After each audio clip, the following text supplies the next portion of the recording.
Hey, hi, hello. Welcome to Diana Emerson today. We will be listening to 48 Hours, the Doctor's Daughter. What is your emergency? Okay, my mother, she's breathing. She laid on the ground in the shower. I told her, I think she's okay. How do you know she's not? My dad's over there. He's in the bathroom. I'm not in the bathroom. Okay. I need to be on the road. It's not, I actually got a house call.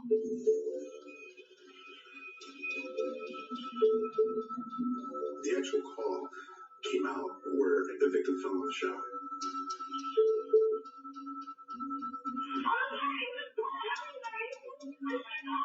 The supervisor at the scene called and said, I think you're going to want to come up here. There's quite a bit of blood. I'm thinking this had to have been some fall. Dr. Newlander said that he removed his wife from the shower and ultimately took her into the bedroom in order to perform CPR. Emergency personnel determined that she was dead shortly after they arrived. Leslie was so well known. They were both very active in the philanthropic community. He's delivered thousands of babies, so if you just multiply that out, there's literally tens of thousands of people that have some connection to Dr. Newlander. The medical examiner makes a ruling. She slipped and fell in the shower, accidental death. Right. I thought, how sad, and then what about doing the other things that I'm supposed to do? This was supposed to be a fall in the shower, but we've got blood on this wall. Some blood spatter up on an angled wall. And then my suspicions began to rise, and I'm wondering if we missed something here. Do you have any explanation? What happened to that blood? Was that on the wall?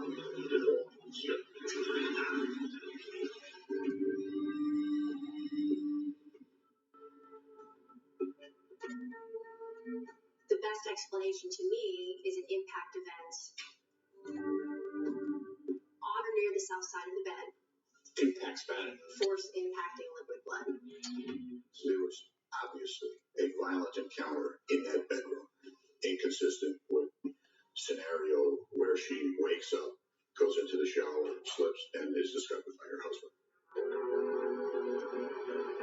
It's a homicide. It's an arrest 18 months in the making. It was originally ruled an accident, but police have been investigating ever since. I don't think people kill people without some reason. So why did he? Absolute major points of the prosecution's case was the 911 call from the donor. Jenna Newlander was important to the prosecution and defense because she was the only other person in the house at the time of these events.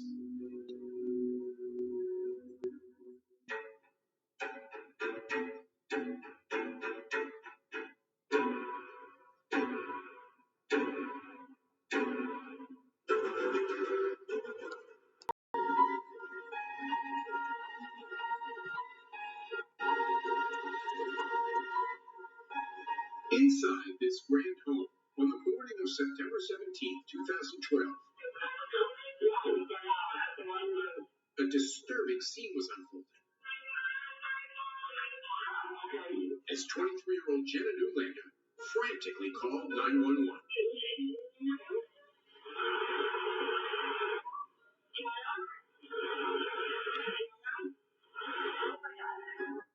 Jenna's father, Dr. Robert Newlander, had screamed to her for help. He said he just found his wife on the floor of the bathroom shower. Within minutes, paramedics arrived at the house. 61-year-old Leslie Newlander had suffered a massive head wound. She was pronounced dead at the scene. You get a call, fall in the shower, you show up expecting to see the accident victim near the shower. That's right. The expectations are that she's going to be either in the shower or immediately right outside the shower. Instead, former DeWitt, New York Police Sergeant Scott Caprell found Leslie in the bedroom, on the floor, close to the bed. I walk into the actual bedroom, and that's when I catch all the blood. Caprell noticed blood in different areas of the bedroom, pooled on the rug, and spattered on the wall next to the bed. My radar is going off as far as saying, we need to answer why this is here. plenty of questions, but Dr. Newlander seemed to have all the answers, telling investigators that after finding Leslie on the shower floor, he carried her out of the bathroom some 60 feet into the bedroom, where he could more comfortably perform CPR. As he's relaying the story about what had occurred, and as the medical examiner's digesting it, and as we're all digesting it, his actual story, step-by-step process, fit the pattern of where you saw these different pools of blood. The medical examiner on the scene examined Leslie's injuries and ruled they matched up with Dr. Newlander's account. The death, a tragic accident. Leslie Newlander died from hitting her head on the shower bed. The whole thing was out of character with a fall in the shower. You've been a cop for 20 years. Had you ever seen head trauma like that before? Not from a fall, but as we're listening to the medical examiner explain what he feels could have happened, we're not physicians, we're not forensic pathologists, we're police officers, we're investigators. Certainly defend it. The account of Jenna Newlander, an eyewitness, seemed to back up the medical examiner's ruling that this was an accident when police interviewed her as part of their routine investigation.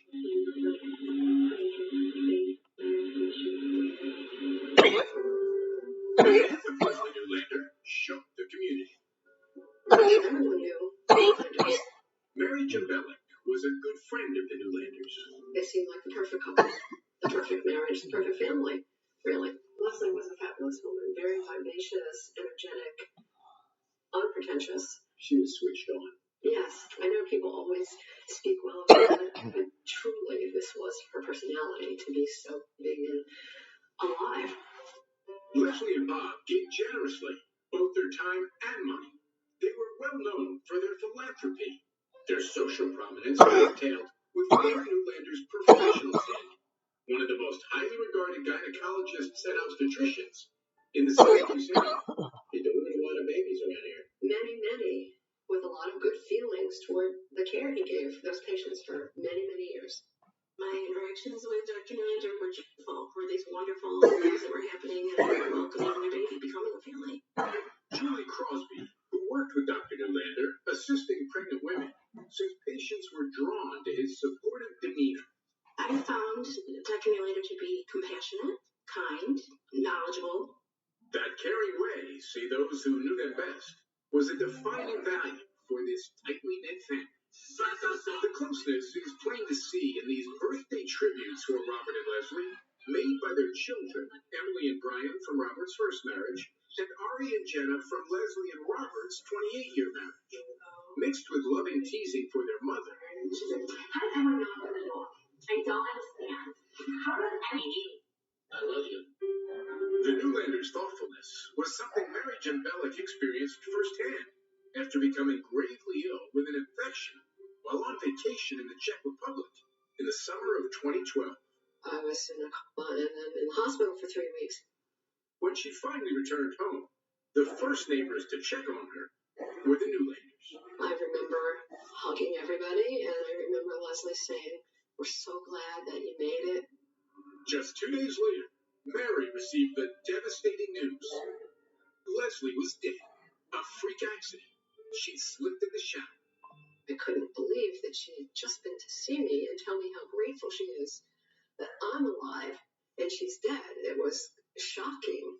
It was overwhelming. What did you think about that? Well, at the time I thought, I guess that can happen even to a 61-year-old, very healthy, athletic person. That was the same conclusion Onondaga County District Attorney Bill Fitzpatrick reached when he first heard about Leslie's death.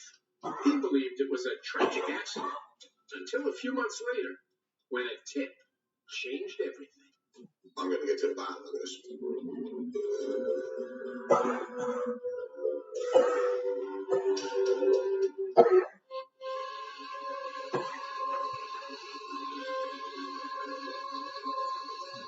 3 months after Leslie Newlander's sudden death, Mary Jambelek began getting some unusual calls from friends. What are they saying? We don't think it was an accident. And who better to share their concerns with than a forensic scientist from Lebanon? years, Dr. Mary Jabelek was the county's chief medical examiner until she retired in 2009. My focus for my entire career has been to speak for the dead. Dr. Jabelek listened carefully. There were questions about all that blood and whispers about the Newlanders' personal life. Are you hearing about a troubled marriage? Yes. Are you hearing about financial problems? Yes. In recent years, Dr. Newlander's thriving practice had been derailed by a battle with an insurance company, and he was now delivering half the number of babies he did previously. Dr. Jabelek was reluctant to get involved, but she finally picked up the phone and called her old colleague, D.A. Bill Fitzpatrick. Did you feel in some way you were betraying the Newlanders? I felt I was responding to gossip. As it turns out, the DA had also been hearing things.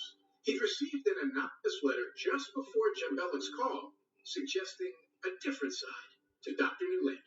That he's not the good guy that people are making him out. Where she could soon put all the speculation to rest. And she volunteers, for a woman to take a look at the case. Would I make the file available to her? I said, absolutely. As you began to look at this file, what jumped out at you? Severity of the injuries compared to the explanation. Leslie had suffered a penetrating wound toward the back of her head, so severe the blood pooled in her eye. Had you seen head wounds like this before? Of course. In what kind of cases? Car accidents, falls from, 20-story building, beatings. What might cause this kind of injury? The object of some sort. You're talking about getting hit with some object? Yes. What would you tell the district attorney after reviewing the file? That this is a homicide, blunt head trauma from an assault. Half a year after Leslie Newlander's death, the investigation picked up steam. Police revisited the death scene to collect more evidence from the now unoccupied Newlander home, which had been sold. One of the things we find is blood all over the back of the headboard on the bed. We also found blood spattered on the blinds that were behind the bed. Dr. Newlander was living in a new apartment, which was also searched. By now, he had retained one of the best criminal defense lawyers in the city, Edward Mencken. This has been an open secret and a subject of gossip and irresponsible rumor now for months. Dr. Newlander has not been charged with any kind of offense. Mencken assured the DA his client had nothing to hide. So much so that 15 months after Leslie's death, Dr. Newlander, now retired, voluntarily sat for an interview with prosecutors and investigators, even acknowledging there had been problems in their marriage. But you were sleeping separately. Okay, what was the reason for that? We had the thought about a trial separation. Yet Robert Newlander portrays the home as peaceful and loving, despite the issues in their marriage. The night before Leslie died, the couple, along with their son Ari and daughter Jenna, had a family dinner at a friend's home. After, Ari headed back to his college dorm, and Jenna went back home with her parents. We said goodnight to each other, and we loved each other, and everybody kissed and went to their respective bedrooms. Dr. Newlander tells the DA that early the next morning, he went for a jog at a nearby state park, Green Laws, and then brought Leslie her usual cup of morning coffee when he got back. The shower is on, I hear the water running, and I place it on the nightstand. About an hour later, he says, he returned to check on Leslie. Newlander says he started CPR and tried to call 911, but the bathroom phone wasn't working. So he ran toward Jenna's bedroom, yelling for her to call 911. The time, 8:25 a.m. My mother, I know she's breathing. She's laying on the ground in trauma. He said he then went back to Leslie and began to move her. He says he can't see. The lighting is not very good in the bathroom. He then put Leslie down just outside the bathroom to give her mouth to mouth before moving her again. I don't know at what age we all learn that you don't move somebody with a serious head or neck injury, but we all know it. And here's a guy who's been practicing medicine for 30 years. Finally, Dr. Newlander says he placed his wife next to the bed to continue CPR.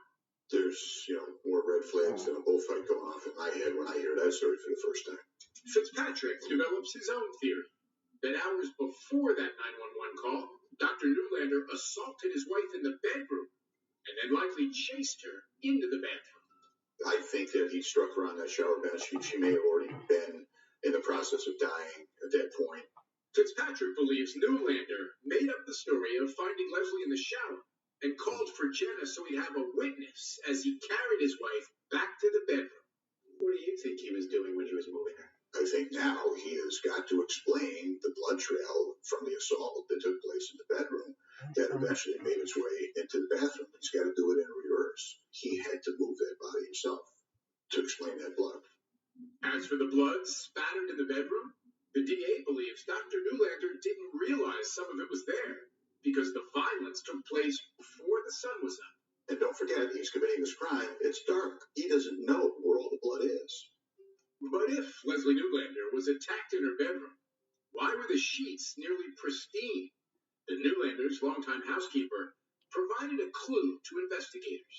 She looked at the bed and got upset and said those are not the sheets that were on that bed that Friday. She was very confident of that. The DA believes that Dr. Newlander got rid of the sheets and the weapon on that alleged morning run. I think the murder weapon is at the bottom of Green Lake somewhere, along with the missing sheets. With evidence now mounting, the medical examiner changed his original report from accidental death to homicide. Nearly 2 years after Leslie Newlander's death, her husband, Dr. Robert Newlander, was charged with her murder. The defendant moved the body of Leslie Newlander after her death to make it appear as if she had died from an accident. All wrong. Leslie's own children stand united with the man accused of murdering their mother.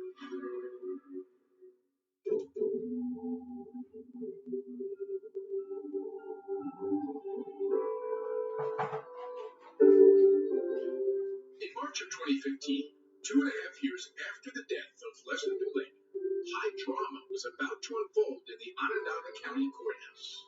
It has all the elements. The rich defendant, a beautiful wife, and the mystery surrounding it. Was it an accident? Was it a homicide? So it was huge. It was huge for this community. Not only was a prominent doctor on trial, but two of Syracuse's top trial lawyers were squaring off to determine his guilt or innocence. People were stopping you on the street, hey Fitz, how's it look? Or go get him, or I hope you lose. I have never had a client whose innocence I believe in more firmly than him. Ed Menkes spoke to local reporters, but declined our request for an interview. If either one of them finds blood in the water, they go right for it. We asked retired local attorney Jim Stevens to explain the defense's case. He's a CBS News consultant Eddie, who attended stop the trial. whining. It was a top-notch trial all the way around. Each day in court began with the same scene in the hallways. Free on $100,000 bail, the doctor would arrive, flanked not only by his children, but by Leslie's sister and brother. He didn't do it. That's the message. He didn't do it. It was not a crime. The state has bigger hurdles to contend with than just images. Prosecutors have no weapon and no clear-cut motive. Is it risky to go to a jury without those things? Sure. The jurors, they're not any different than you and I. They want answers. Fitzpatrick believes the evidence, like the blood spatter in the bedroom, will tell the jury that this was no accident, and he's enlisted the help of forensic scientist Karen Green to make his case. Bloodstains can tell you a lot. They can tell you a lot, and they're associated with just about every crime scene that we go to. There were no cameras in the courtroom, so we asked Green to take us through her blood spatter analysis. There was spatter on the headboard. There was spatter on items on the nightstand just south of the bed, spatter on the blinds above the bed, and there was spatter on the south wall. It was about 7 feet to the south of the bed. Tell us about the south wall. We've been referencing it. What are the two spatters that are marked SVD1? That's an area where we saw over 100 spatter stains. The prosecution contends the spatter was primarily something called impact spatter, created when Leslie was attacked in the bedroom. To better understand the terminology, we built a set. When we talk about impact spatter, what does that mean? Impact spatter is force applied to liquid blood. So I'm going to pour some of our artificial blood here into my hand, and I'm going to punch it, and that's force going into a blood source. The force impacts the blood, and the blood spatters. Yes, and then the blood breaks up into smaller drops. It's impact. That's one way blood gets out. You can see how it's radiating out. We have some smaller stains with some directionality up to the top. The Newlander case. Green conducted various experiments trying to recreate the spatter in the bedroom, going so far as placing a rock covered in plastic and a wig on a bed to simulate Leslie's head. I had a location that was similar to the Newlander bedroom with the slanted ceiling. I used all the measurements that were in the scene, the approximate height of the bed. I had a nightstand, and then I put liquid blood and I impacted it. I just had to verify that an impact on or near the south side of the bed could create spatter 6 to 7 feet away in the same distribution. And could it? I was able to recreate with an impact event, an impact scenario, all of the spatter that I saw in this bedroom. But the defense mocked Green's methods and said they amounted to nothing more than whacking a mannequin over the head. The defense had their own blood spatter expert. He testified it was not possible to determine if Leslie's death had been an accident or a homicide because the investigation had been flawed. There were not enough close-up pictures of the blood. Some of the evidence in question, like the headboard and the blinds, had been collected months after the incident. Emergency personnel had walked all over the scene.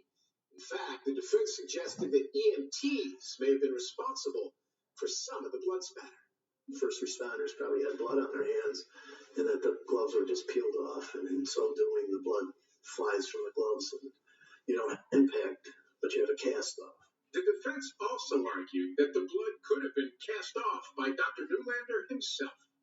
The doctor said he'd been wearing a long-sleeve shirt that became so wet and bloody as he tried to frantically save his wife's life that he pulled it off.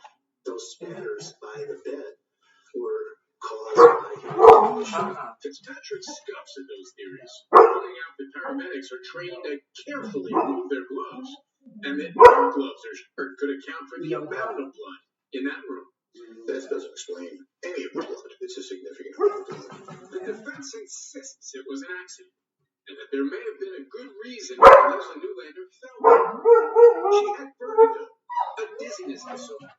Leslie's personal trainer told the jury that she herself suffered from it. The idea of her sister testifying, is that affecting your view of the case? Well, she didn't matter now.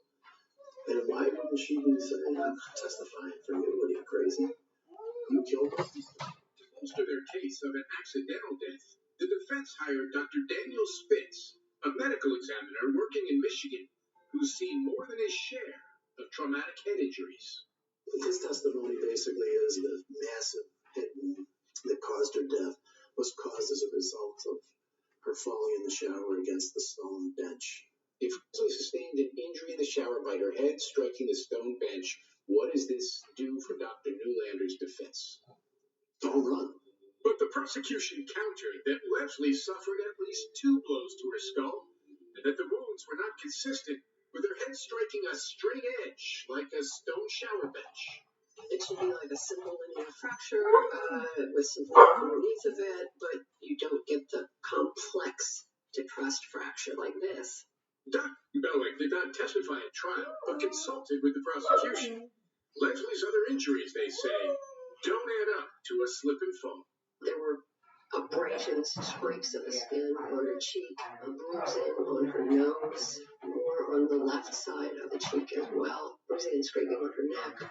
If she slipped and fell in the shower, why aren't there any injuries to her back or her legs, her knees, her elbows? Critical to the prosecution's case, not just how Leslie Newlander died, but when. Dr. Smith estimated Leslie died around 7:30 a.m. But the DNA makes the case that the death could have occurred as early as 4:15. I'll be all right. That's his theory. Remember what I said, when I get like this, like That is absolutely inconsistent with the defense story. There is now just one more witness left to testify. cleaning it, and I get it, but that's if you just didn't have anything to clean at all, it wouldn't have to be. Alright, buddy. You try to fucking relax, I guess. Come on up. He's been out all day. I know.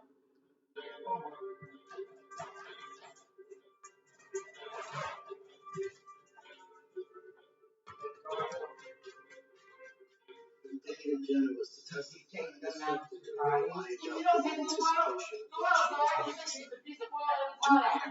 After Jenna Newlander's beloved mother, Leslie, died, Thank you for being you. I love you. the now 25-year-old devoted daughter is about to take the stand to defend her father. There was no doubt there was pain in that court. There's freedom, and she's dealing with the death of her brother. Right? I don't know how she got on the stand to do it. She's the only other eyewitness. She was very, very important to the outcome of this case. With all eyes on her, Jenna tearfully describes the mother she lost. She was genuinely upset and mournful about testifying. The testimony forced her to bring some memories to the surface of her mother, who she clearly loved very, very much. Jenna then tells the jury what happened in the Newlanders' home in the hours before her mother died. She said she was with her mom in Leslie's bedroom until 2 a.m. And Jenna clearly remembers the sheets on her mother's bed that night. She says they're the same ones in the death scene photos. Sheets, the housekeeper said, have been changed. The changing of the sheets was a significant issue. You're allowed to change the sheets. Change the sheets because there was blood on it. No bloody sheets, there's no impact event. Right, on the bed. Then there's perhaps the most critically important piece of evidence. The later part of the 911 call. Jenna put the call on hold in her mother's office to get closer to the bathroom where Leslie was. Both sides argue Jenna's cry, "There's blood everywhere," is key and supports their case. To demonstrate the arguments, we made an animation of parts of the Newlander home based on evidence the prosecution presented at trial. The prosecution believes as Jenna is running into the bathroom, she passes blood here and here.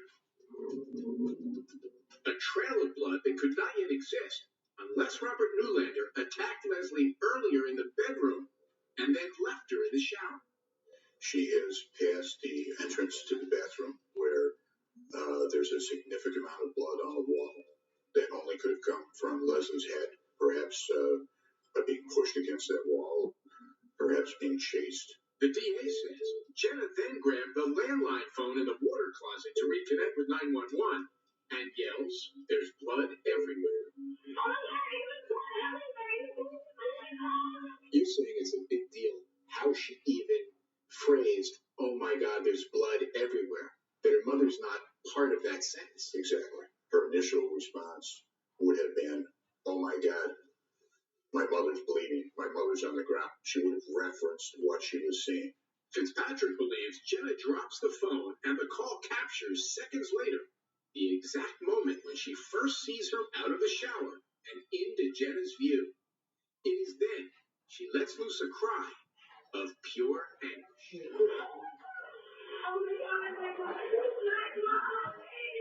As painful as it is to listen to, it is inconceivable that that call is anything other than a declaration of guilt against her father. But the defense says the same call proves Dr. Newlander's innocence. That when Jenna runs into the bathroom, there is no blood on the walls yet. Jenna testifies she picks up the phone by the toilet, drops it because it isn't working while rushing to help her father. They carry her mother to this area, right outside the bathroom, and Jenna says it is at that point she takes a cordless phone from her mother's dressing room and reconnects with the 911 operator. In the defense view, this is when Jenna sees blood on and around her mother. This is when she yells, "There's blood everywhere." The defense's take on that is that her mother is present in front of her and she's reacting to her mother, the blood that's on her mother, and maybe blood on the wall. And on the floor as well. Jenna was asked on the stand, did you see blood on your way to the water closet? Correct. She answered what? No. That supports the notion that the first time she saw blood, she got her mother. Correct. The DA, though, doesn't believe Jenna could do everything she claims to have done during the 13 seconds the 911 call was on hold. Fitzpatrick tried it himself. He says it took him about 50 seconds. I brought everything else downstairs, but I There is one other part of Jenna's because I testimony. told you have to take it this side garbage. I'll wait till you get ready to put it down.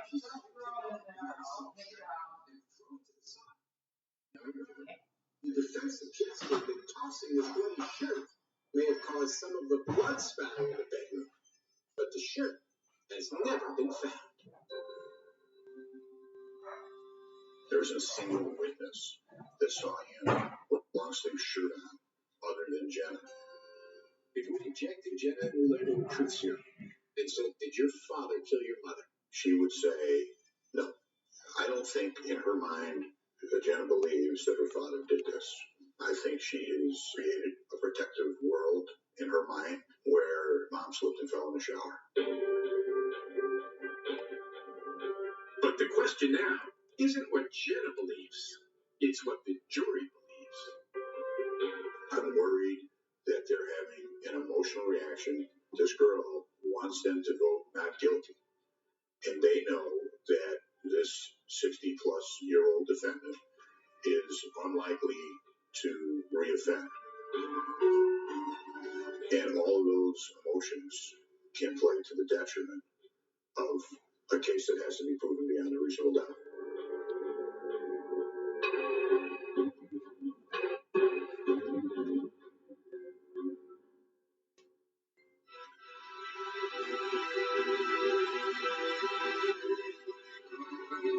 After 8 grueling days of testimony, District Attorney Bill Fitzpatrick addressed the jury one last time for closing arguments, asking them to pay close attention to the physical evidence, specifically the blood spatter on the walls and the injuries to Leslie Newlander's body.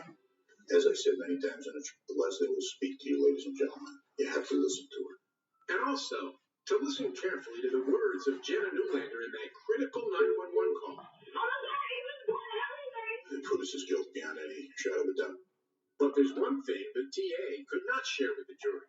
What he suspects was the motive that sent Robert Newlander into a murderous rage that morning.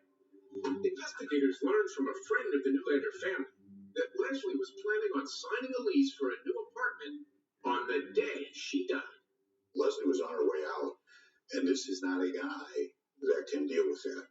But this was not presented at trial, Fitzpatrick says, because the memory of that witness changed.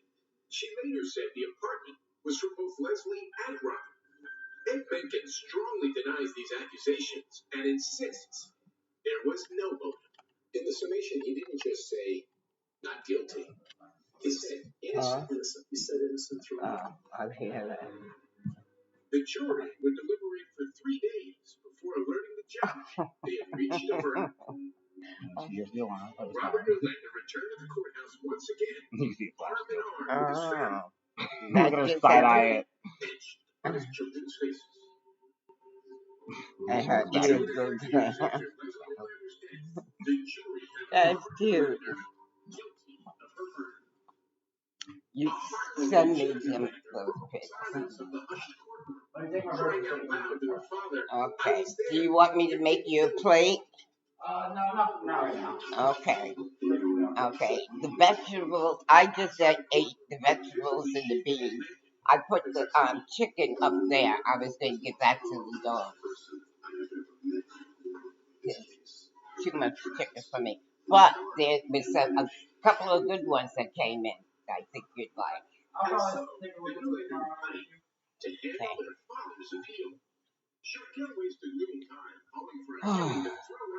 Okay, did I?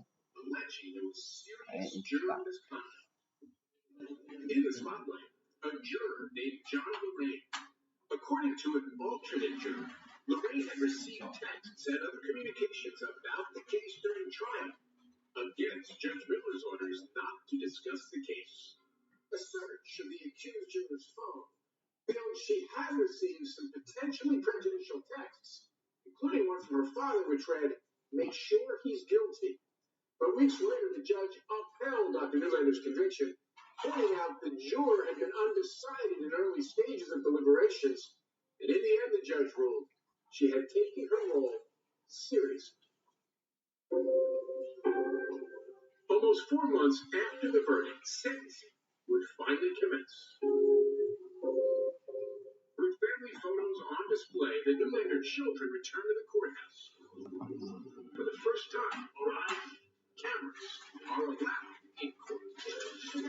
Facing a maximum sentence of 25 years to life, Newlander's family begged the judge for the minimum sentence of 15 years.